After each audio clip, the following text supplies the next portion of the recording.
কুমিল্লা ১০ নাঙ্গলকোট ও লালমাই আসনে ত্রয়োদশ জাতীয় সংসদ নির্বাচনে কুমিল্লা দক্ষিণ জেলা খেলাফত মজলিসের সভাপতি মাওলানা নুরুল আমিন ভূঁইয়া মনোনয়নপত্র সংগ্রহ করেছেন। বুধবার ২৪ ডিসেম্বর দুপুরে নাঙ্গলকোট উপজেলা নির্বাহী কর্মকর্তা ও সহকারী রিটার্নিং কর্মকর্তা লিজা আক্তার বিথির কার্যালয় থেকে আনুষ্ঠানিকভাবে এই মনোনয়নপত্র সংগ্রহ করেন তিনি। এ সময় উপস্থিত ছিলেন উপজেলা নির্বাচন কর্মকর্তা আবুল কাশেম, কুমিল্লা দক্ষিণ জেলা খেলাফত মজলিসের সহসভাপতি মাওলানা নুরুল ইসলাম ফয়জি, নাঙ্গলকোট উপজেলা সাধারণ সম্পাদক মাওলানা ওসমান গনি, নাঙ্গলকোট পৌরসভার সহসভাপতি মাওলানা আবু হানিফ, সাধারণ সম্পাদক মুফতি রহমতুল্লাহ, উপজেলা বায়তুল মাল সম্পাদক কারি নাসির উদ্দিন, উপজেলার বায়তুল মাল সম্পাদক হাফেজ শহীদুল্লাহ, প্রচার সম্পাদক মোহাম্মদ নাসির উদ্দিন প্রমুখ। মাওলানা নুরুল আমিন ভূঁইয়া বলেন, জনগণের জন্য মনোনয়নপত্র সংগ্রহ করেছি। আগামী নির্বাচনে জয়লাভ করতে পারলে সবার আগে নাঙ্গলকোটে ফায়ার সার্ভিস স্টেশন স্থাপন ও নাঙ্গলকোট এবং লালমাই উপজেলায় গ্যাস সংযোগ দেওয়া হবে। খেলাফত মজলিস সারা দেশে ৩০০ আসনের প্রার্থী ঘোষণা করেছেন।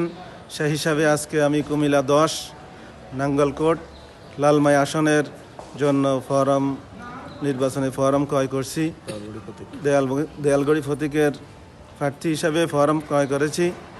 তা আলহামদুলিল্লাহ, আমি যদি এই আসনে এমপি নির্বাচিত হতে পারি, আমি সর্বপ্রথম প্রাধান্য দিব নাঙ্গলকোট উপজেলা এবং লালমাইতে কি জিনিস আমাদের সমস্যা জনগণ ভুগছে সেগুলোকে আমি সর্বপ্রথম প্রাধান্য দিব।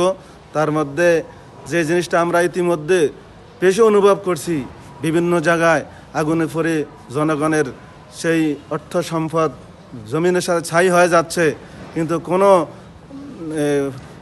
আমলেই এইগুলো নজর করা হয় নাই। আমি যদি এমপি নির্বাচিত হই, আমি এই নাঙ্গলকোটে আমি ফায়ার সার্ভিসের ইনশাআল্লাহ সর্বপ্রথম ব্যবস্থা করব। এরপরে আরও যে জিনিসের অভাব, আমাদের পার্শ্ববর্তী ১৪ গ্রাম এদিকে লাকসাম, সেখানে সেই গ্যাসের ব্যবস্থা রয়েছে, কিন্তু আমাদের নাঙ্গলকোটে কোনো গ্যাসের ব্যবস্থা নাই। আমি নির্বাচিত হলে কিভাবে গ্যাস আনা যায় সেই ব্যবস্থা আমি ইনশাল্লাহ জনগণের জন্য করব।